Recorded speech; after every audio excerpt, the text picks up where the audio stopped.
Innal malaikata, sungguhnya malaikat tidak masuk ke dalam rumah kalau di rumah itu ada berhala, patung.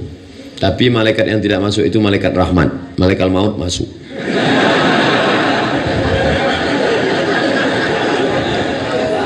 Kalau salat qada diperbolehkan, apa dalilnya? Falyusalliha idza dzakaraha. Falyusalliha idza dzakaraha. Man nama, siapa yang tertidur, au nasya atau terlupa, falyusalliha idza dzakaraha, hendaklah dia menunaikannya ketika dia ingat. Ini dalil qada. Itu kan kalau tertidur dan terlupa. Bagaimana kalau memang dulu preman memang sengaja melupakan? Apa kata Imam An-Nawawi dari mazhab Syafi'i? Sedangkan tertidur dan terlupa saja di qada, apalagi sengaja. Di situ pengambilan dalilnya. Jadi jangan mengambil dalil tekstual nasyun. Ditempelengnya bapaknya. Kenapa kau tempeleng? Yang dilarang kan mengatakan fala taqul lahuma uff. Yang enggak boleh nyatakan kalau nempeleng boleh. Itu namanya qiyas aulawi. Sedangkan mengatakan aja enggak boleh, apalagi nempeleng. Sedangkan yang tertidur saja mesti diganti, apalagi yang sengaja tidur. Sepakat 4 mazhab, paling tua Hanafi, nomor 2 Maliki, nomor 3 Syafi'i, nomor 4 Hambali, bahwa salat yang tinggal dulu mesti diqadha. La kafarata laha illa dzalik. Tidak ada yang bisa menebusnya kecuali salat. Salat yang tinggal tidak bisa ditebus dengan bangun masjid. Bapak kok enggak salat, masjid bisa dibangun? Tak bisa. Salat yang tinggal tidak bisa ditebus dengan umrah. Labbaik Allahumma labbaik. Utang salat lunas. Tak bisa. Tapi ada ustadz yang ceramah katanya salat itu bisa cukup istighfar saja. Itu bukan 4 mazhab. Dia keluar dari 4 mazhab. Namanya Imam Ibnu Taimiyah. Kata Ibnu Taimiyah tak perlu salat, cukup istighfar saja. Pak Ustadz, apa hukumnya seorang yang ketagihan dengan selfie? Soalnya zaman now kayaknya nggak afdal kalau setiap momen nggak difoto. Ambil foto dari depan sekali, dari samping sekali, ambil foto sekali, ambil foto luar dari atas sekali, share. Sampaikan ke seluruh alam semesta, begini orang di Sukabumi memperingati Maulid Nabi. Begini orang di pesantren Az-Zainiyah memuliakan ulama. Untuk syiar dakwah, oke. Jadi Facebook, Twitter, BBM, WhatsApp itu untuk syiar dakwah sebagai alat propaganda dakwah. Boleh, silakan. Tapi kalau habis waktu gara-gara untuk selfie, setiap hari selfie. Sambil masak, selfie. Sambil makan, selfie. Habis makan, selfie. Masuk makan, selfie. Buang makanan pun selfie. Ini gimana ini? Pose-posenya pula tidak mendidik. Ini tak betul. Oleh sebab itu ibu-ibu yang ramai-ramai menunjukkan kami baru aja pengajian. Inti pengajian tadi adalah pertama tentang maulid, kedua tentang manaqib, ketiga tentang haul, ketiga tentang 4 milad. Boleh untuk syiar dakwah. Jamaah-jamaah bisa kenal sama saya dari mana? Ya dari Facebook, Twitter, BBM, WhatsApp. Kalau di satu daerah ada orang nggak kenal sama saya, dapat diyakini bahwa di situ tidak ada signal.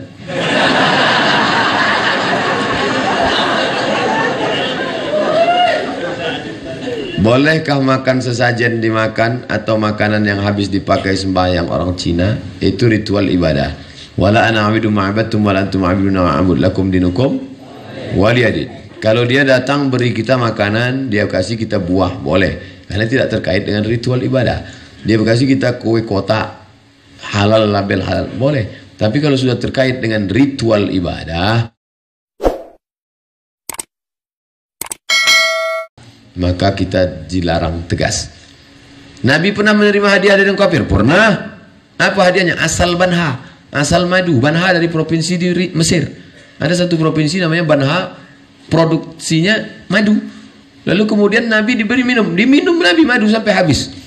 Itu dalil kalau mereka kasih makanan boleh. Tapi madu halal.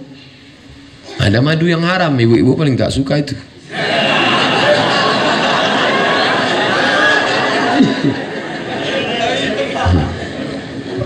Katanya kalau mau ngetes madu itu asli apa tidak, bawa pulang ke rumah. Kalau istri marah, asli itu katanya. Nah, oleh sebab itu maka kalau dia kasih, misalnya anak dia pesta nikah, Ustaz Somad, ya ini tetangga saya orang non muslim, anaknya nikah, boleh saya datang? Di mana nikahnya? Di gereja? Nggak boleh, karena ada ibadah ritual. Nikahnya di hotel, silakan datang. Sampai di sana ucapkan selamat, selamat mentu hidup baru. Jangan barakallahu lakum wa barakalaikum wa jama'a. Itu doa untuk Islam. Dah, habis itu acara makan, boleh kami makan? Boleh, tapi dengan syarat ada 2 kemah, Islamic food. Yang ini kafir food. Kamu makan di sini tempat Islam, cateringnya catering Islam. Jangan mampir, nanti habis makan sini dia mampir ke sini. Loh, itu non muslim. Aku nggak makan dagingnya, kuahnya aja dikit.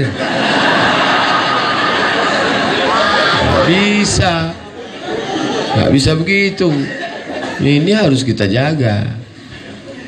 Ini sekarang umat ini terbagi 2, ekstrim kanan, yang benar hanya saya, selain dari saya sesat, kafir.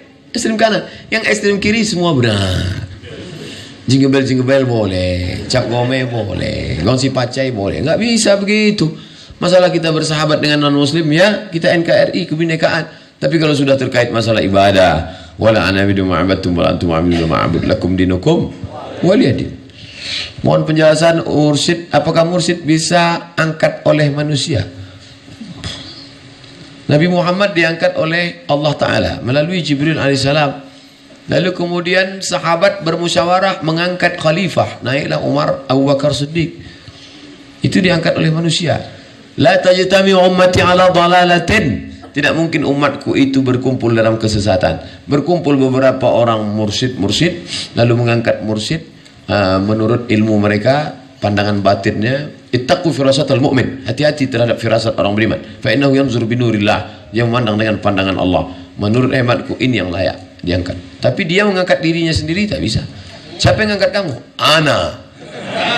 Yang selalu menyebut ana dalam Al-Quran itu ada 4. Yang pertama, ana rabbukumul a'la, iblis. Yang kedua, innama ana, innama utituhu ilmin ala indi ana Qarun. Yang kedua, yang ketiga, ana khairum minhu, iblis. Maka kalau ada orang mengatakan sedikit-sedikit, siapa? Ana, saya. Bro, yang selalu nyebut aku itu ada 4. Yang pertama iblis, yang kedua Fir'aun, yang ketiga Qarun, yang keempat ente.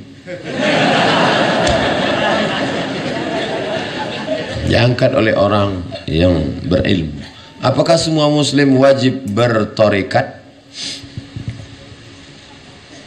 Tarekat itu jalan, cara. Jadi kata Syekh Said Mansi, Syekh Said Mansi Al-Hasani Al-Maliki, murid dari Syekh Muhammad Alawi Al-Hasani Al-Maliki, murid Said Alawi. Saya ketemu Said Alawi tahun 2000 waktu haji. Setelah itu beliau meninggal di Makkah. Beliau punya murid namanya Said Mansi Al-Hasani Al-Maliki. Lalu ada pertanyaan, Syekh, apakah orang mesti bertarekat? Kata beliau, semua kita ini bertarekat. Lalu tarekat apa? Itu banyak. Ada tarekat Sanusiyah, ada tarekat Ja'fariyah, ada tarekat Syaziliyah, ada tarekat Naqsyabandiyah, ada tarekat Qadiriyah. Kemudian Syekh Al-Imam Khatib Sambas mengkombinasikan antara tarekat Qadiriyah dengan Naqsyabandiyah. Tapi beliau orangnya tidak takbur, dia tidak bawa nama dia, maka dia buat TKN, tarekat Qadiriyah wa Naqsyabandiyah, jalan. Lalu saya, tarekat kita ini apa? Kata murid bertanya kepada Said Mansi, tarekat kita ini tarekat Alawiyah, Sadatil Alawiyin, yaitu menuntut ilmu, belajar. Nah, jadi mesti berguru. Sebenarnya ketika orang berguru, punya kitab, dia sedang bertarekat, dia sedang jalan. Hanya saja jalan ini ada yang naik mobil, ada yang naik pesawat, ada semua yang datang kemari sampai. Ada tadi yang naik sepeda, ada yang naik ojek, ada yang naik gojek, ada yang naik grab, ada yang naik kapal selam, ada yang semua sampai.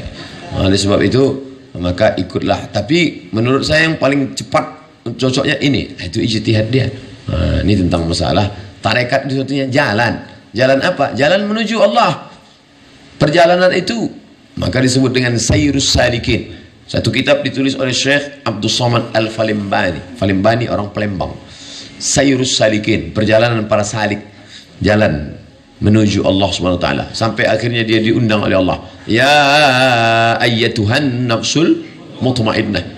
irji'i ila rabbiki radiyatan mardiyah fadkhuli fi ibadi, nanti kau akan masuk bersama hamba-hambaku, wadkhuli jannati. Mudah-mudahan kita termasuk bersama dengan Pangersa Abah, Pangersa Uwa dan para ulama-ulama insyaallah. Kalau boleh minta dalilnya Pak Ustaz, dalilnya umum, fas'alu ahla zikri, bertanyalah kepada orang yang tahu, in kuntum la ta'lamun, kalau kamu tak tahu. Maka Syekh Mursyid itu orang yang tahu dalam hal batin, dalam hal spirit, dia yang beritahu.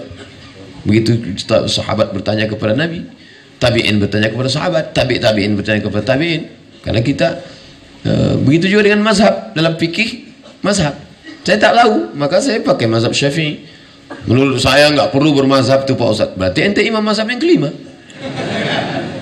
Orang yang mengatakan tidak perlu bermazhab, dia sudah buat mazhab kelima. Ana kerja di bank BUMN, bagian bersih-bersih. Apakah ana dapat dosanya juga Pak Ustaz? La'anallahu akilar riba, Allah melaknat yang makan riba, wa mukilahu yang diberi makan riba, wa katibahu pegawai pencatat penulisnya, wa syahidaihi menjadi saksinya. Saya sarankan carilah kerjaan lain yang tidak ada syubhat, yang bersih. Karena kalau kita makan yang syubhat, yang haram, menjadi hijab. Banyak pun kita berzikir terlinding gara-gara makan haram. Suatu ketika Ibrahim bin Adham makan korma. Biasanya bisa dia sholat Maghrib di Makkah, sholat Isya di Madinah. Malam itu tak bisa. Dia heran, kenapa? Padahal tak ada makan haram.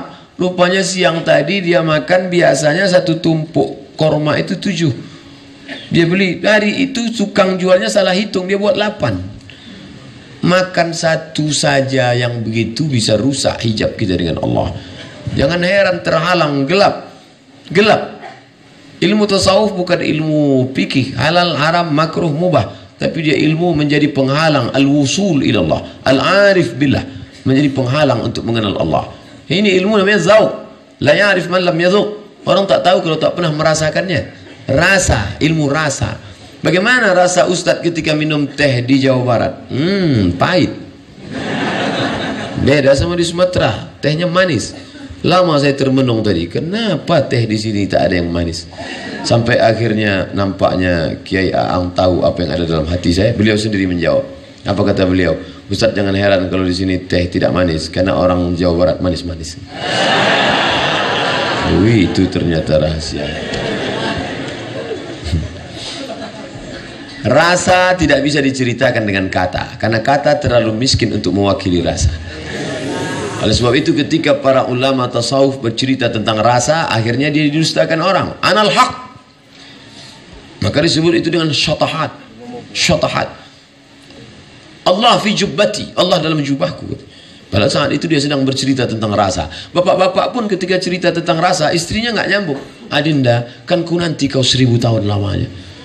Kata istrinya, abang bilang 1000 tahun, 50 aja udah batu. Karena rasa tidak bisa diwakili dengan, maka ungkapkanlah dengan la ya'rif man lam yadhuq. Oleh sebab itu, rasakan bagaimana makan nikmat, rasakan manisnya zikir. Tadi Kiai mengatakan bersenda gurau dengan Allah dalam hati orang beriman. Qalbul mu'min baina asabi'ir rahman. Hati orang beriman antara jari jemari Allah Subhanahu wa taala. Di dalam hati itu juga benci, dalam hati itu juga cinta, dalam hati itu juga marah, dalam hati itu juga bersemayam ma'rifatullah. Oleh sebab itu kita mau hati ini bersih, jangan sampai kena makanan riba, makan haram tadi. Kalla bal rana ala qulubihim. Ada satu titik dalam hati mereka, satu titik menodai hati mereka. Kalau kita beli kuali wajan putih dari aluminium, silver, yang pertama kali hitam adalah hatinya. Ketika kita letakkan mau masak dodol, yang pertama kali hitam adalah bagian tengahnya. Setelah lama-lama hitam-hitam, ujung-ujungnya telinganya pun hitam. Begitu juga kalau orang banyak makan haram subuhat ini, terus akhirnya hitam. Kalaupun dia punya jamaah, kalaupun dimuliakan orang, sebenarnya istidraj, sedang dimainkan oleh setan. Dipanjangkan umur, diberikan kuasa, diberikan jamaah banyak. Maka saya kalau sudah ketemu jamaah dalam hati saya, ini nikmat atau istidraj ini? Tadi keluar dari masjid, salam tadi dalam hati saya bilang, ini nikmat atau istidraj? Jangan-jangan aku sedang dimainkan Allah dengan suatu yang aku sangka nikmat padahal istidraj. Senantiasa muhasabah diri.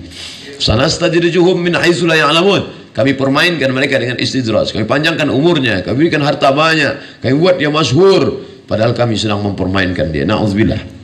Senantiasa muhasabah diri, senantiasa. Kalau kau sedang bersalaman dengan orang, tanganmu dicium orang, jangan pernah kau merasa kau lebih mulia. Orang yang mencium itulah lebih mulia, karena dia sedang mengamalkan sunnah Nabi, karena dia sedang memuliakan ulama. Adapun engkau belum tentu lebih mulia daripada dia.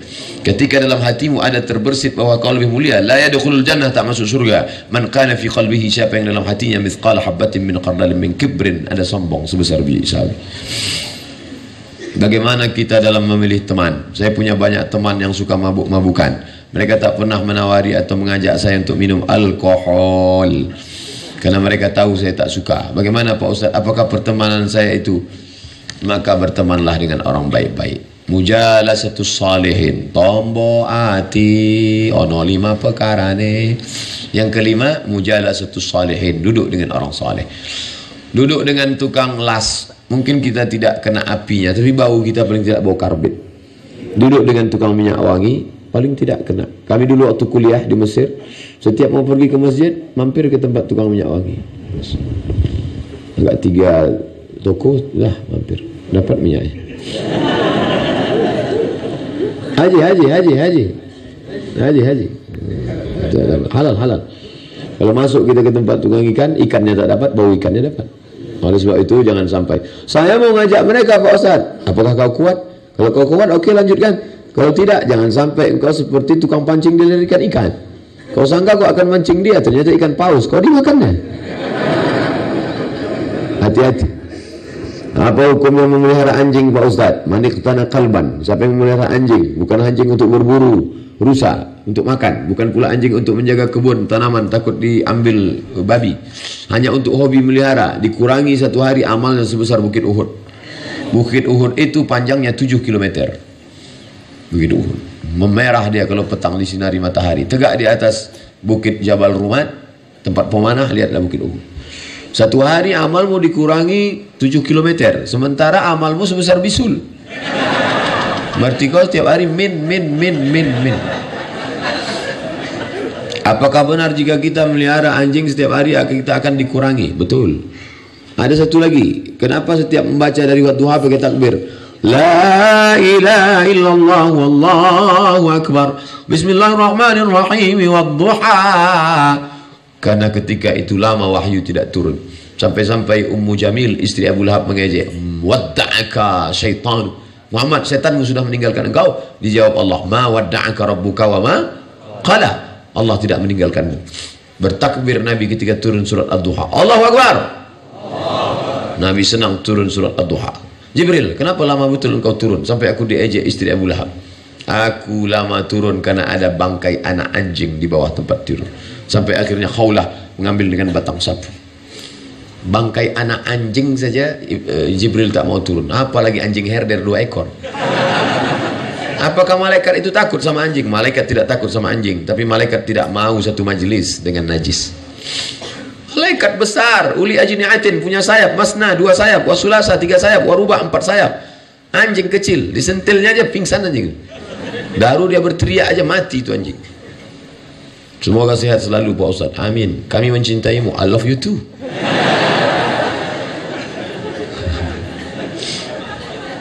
Kalau ada sahabat mengatakan uhibbuka fillah, aku cinta pada engkau karena Allah, jawabannya ahabbakallahu fima ahbabtani. Allah mencintaimu sebagaimana cintamu padaku, sesama laki-laki, jangan sama bini orang. Nanti ngirim WA ke istri orang, uhibbuka fillah. Datang suaminya, maksud Allah. Bagaimana cara ingin mendapatkan berkah terbebas dari hutang menurut syariat Islam? Jangan ngutang. Dulu ketika gaji guru 1,5 juta, dia khusyuk mengajar di kelas. Gajinya 1,5 juta, dia khusyuk mengajar di kelas. Kenapa? Karena dia hidup zuhud dan tawadhu. Dia isi motornya bensin 5.000, dia bisa ngajar 3 hari. Khusyuk di kelas. Tapi setelah naik sertifikasi guru, maka guru bisa tidak khusyuk. Kenapa? Simbiotis mutualisme. Ada uang, ada barang. Mulai dia kredit Avanza. Akhirnya pikirannya kacau, tidak fokus. Maka iqna', merasa cukup dengan pemberian Allah. Takun aghnan nas, kau akan menjadi orang yang sangat berkecukupan. Sekarang orang semua ngutang. Termos ngutang, piring ngutang, istri ngutang, mobil ngutang, rumah ngutang. Satu-satunya yang lunas istrinya itu. Aku nikahkan engkau dengan anakku dengan mahar seperangkat kitab suci Al-Quran tunai. Andai boleh hutang, hutang juga itu. Dengan anakku dengan mahar kredit. Maka jangan pernah. Bagi yang sudah terhutang, maka berdoa. Nabi mengajarkan minta perlindungan dari 8. Allahumma inni a'udzubika minal hammi wal hazan wal ajzi wal kasal wal jubni wal bukhl wa dhala'id dayn wa ghalabatir rijal. Allahumma inni a'udzubika minal hammi, susah hati, wal kasal wal hazan, kesulitan, wal jubni, pengecut, wal bukhl, pelit. Wa Allahumma inni a'udzubika minal hammi wal hazan wal ajzi, lemah, wal kasal, malas, wal jubni, pengecut, wal bukhl, pelit, kikir, kedekut, wa dhala'id daini, dililit hutang, wa ghalabatir rijal, dikuasai orang lain. Bagaimana hukumnya pegadaian? Meminjamkan barang orang dipinjam oleh kita, apa hukumnya? Gadai masuk dalam satu bab fikih namanya rahan, babur rahni, bab gadai. Boleh gadai. Pak, minjam uang bapak 10 juta, saya takut nanti ustaz larikan. Oke, kalau bapak takut, ini tanah saya 1 hektar sebagai jaminan, uang 10 juta. Nanti kalau sudah ada, saya kembalikan uang, saya balik. Ya, sementara uang saya pakai, maka tanah bapak pegang, jangan dipakai. Kalau dipakai, kullu qardin jarra naf'an fahuwa riba. Setiap pinjaman mengambil manfaat, maka manfaatnya itu riba. Meminjamkan barang orang lain yang dipinjam oleh kita. Meminjamkan barang orang lain yang dipinjam oleh kita. Kita minjam motor orang. Dah, motor dia kita pinjamkan ke orang. Nah, ini bahaya. Apalagi kalau dia suka melarikan. Jangankan motor, anak gadis orang pun dilarikannya. Apalagi motor. Ini tanggung jawab kita 2 kali lipat. Oleh sebab itu kalau tidak betul-betul amanah, jangan, bahaya. Bagaimana menyikapi seorang ayah yang anak-anaknya tidak bertanggung jawab? Menyikapi seorang ayahnya anak-anak yang tidak bertanggung jawab. Ayah tidak bertanggung jawab, maka di akhirat akan dituntut karena dia zalim. Ittaquz zulma, takutlah kamu perbuatan zalim. Fa inna zulma zulumatun yaumal qiyamah. Perbuatan zalim akan jadi kegelapan pada hari kiamat. Adapun anak-anak yang tidak bertanggung jawab pada orang tua. Ustaz, ya, emak kami sudah meninggal, terus ayah kami tidak kami kasih nikah. Oh, ini bahaya. Kalau kamu berbakti kepada ayahmu, maka nikahkan, cari. Kalau kamu takut ayahmu mencari, kamu yang mencarikannya. Ini seorang bapak mengadu kepada ustaz. Apa kata anaknya? Papa nggak usah bingung ya. Nanti papa kalau mau terbang ke Singapura ada kakak, mau terbang ke Surabaya ada adik, mau terbang ke Jakarta ada. Apa kata bapaknya? Kalian terbang khusus yang kalian pikirkan. Kemana aku hinggap kalian tak pikirkan. Maka berbakti pada orang tua. Berbakti pada orang tua, senangkan hatinya. Kalau ada pecandu narkoba, pezina, di dunianya dia senang, bahagia. Hukumannya di akhirat nanti. Tapi kalau ada orang durhaka pada orang tua, hebatnya hukuman durhaka. Orang durhaka pada orang tua, di dunia dapat, di akhirat dapat. Pasti itu, anaknya pasti durhaka. Makanya yang paling berbakti pada orang tua ini siapa? Keluarganya Jet Li, Chow Yun Fat, dan Jackie Chan. Cina-Cina itu berbakti pada orang tua. Saya pergi ke mall di Malaysia, ceramah seminggu, hari terakhir kita main ke mall Pak Ustaz. Oke, saya lihat di lantai atas orang-orang tua jompo banyak sekali, disuap sama anaknya makan.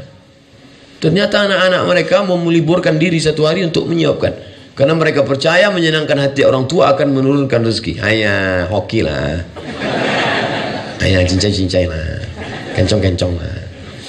Senang hati mereka. Senangkan hati orang tuamu. Kalau masih hidup dia di rumah, belikan kain, belikan baju, belikan makanan, belikan. Senangkan hatinya. Banyak orang menganggap, orang tua kan nggak perlu baju baru. Justru makin tua dia makin ingin baju baru. Orang tua saya ini udah nggak terkontrol lagi Pak Ustaz. Kami belikan baju, dia pakai baju sobek. Dia ngomong ke tetangga, lihatlah teganya anakku. Kami berikan makanan, dia ngomong ke tetangga, anakku nggak ngasih makan. Sabar, karena dia sudah sampai ila ayyuradda ila adzalil umur, usia hina. Tak lagi bisa membedakan mana makanan, mana kotoran. Dia sudah pikun, mukhtalid. Oleh sebab itu jaga dia. Bagaimana menghadapi orang tua ni Pak Ustaz? 3 jurus. Diam. Lagi diam. Lagi diam. Orang tua seperti Quran buruk. Dibaca, tak terbaca, dibuang berdosa. Orang tua seperti Quran buruk. dibaca tak terbaca, dibuang berdosa. Lalu gimana? Biarkan aja sampai hilang sendiri. Jangan sampai kau durhaka pada orang tua. Ustaz enak aja ngomong. Memangnya Ustaz nggak punya orang tua? Orang tua saya ada. Umurnya 70 tahun. Mak saya. Dia tak pernah manggil saya Ustaz. Mat. Senangkan hatinya. Kita tak pernah tua di depan orang tua. Kita walaupun sudah 40 tahun umur saya, di hadapan orang tua itu tetap anak yang baru pandai berjalan, yang sedang lucu-lucunya dulu. Maka jangan pernah kita menceramahi orang tua kita. Jangan mentang-mentang udah ngaji, mentang-mentang udah ustaz panggil orang tua. Papa, mama sini. Assalamualaikum warahmatullahi wabarakatuh. Jangan. Jika ada seorang mu'alaf yang kelaparan di suatu kampung hingga merasa putus asa, mencoba kembali lagi pada keyakinan, tanggung jawab siapa? Tanggung jawab kita. Makanya setelah kita Islamkan dia, bukan sekedar kasih kain sarung, kasih mukena, buatkan mu'alaf center. Di Pekanbaru kita buat mu'alaf center, ada pengajiannya, ada buka bersama, diberi buku, diberi kajian. Ada absennya. Dia si Anu kemana posisinya sekarang? Masih Islam atau sudah murtad? Si Anu gimana? Nah, ini.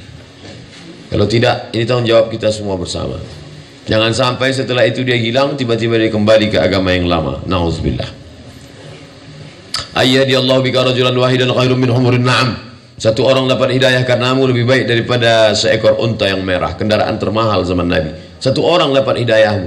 Ini dulu negeri bukan mayoritas orang santri, tapi mayoritas orang-orang tidak baik. Kemudian berapa orang dapat hidayah karena Kiai Haji Zainul Abidin Bazul Ashab tiba-tiba menjadi negeri santri. Maka ini menjadi pelajaran penting buat kita santri-santri, tanamkan keyakinan, baca biografi Tuan Guru, baca biografi Pangersa baca biografinya, bawa tenang. Itulah gunanya kita baca. Kadang kita lupa. Makanya baca manaqib, baca manaqib, baca manaqib. Untuk apa? Membangkitkan semangat kita lagi bahwa oh, ternyata dia dulu kemari. Ini pesantren langsung besar begini atau gimana? Dulu hanya bangunan kecil Pak Ustaz. Kemudian berkembang menjadi 8 hektar, akan ada perluasan tanah. Dari mana didapat bangunan mewah, megah, besar, cantik seperti ini? Dari mana? Perjuangan panjang.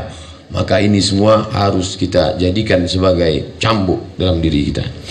Bagaimana hukumnya seorang murid mencium tangan guru mursyidnya, sedangkan mereka bukan mahram? Begitu pula dengan sesama rekan.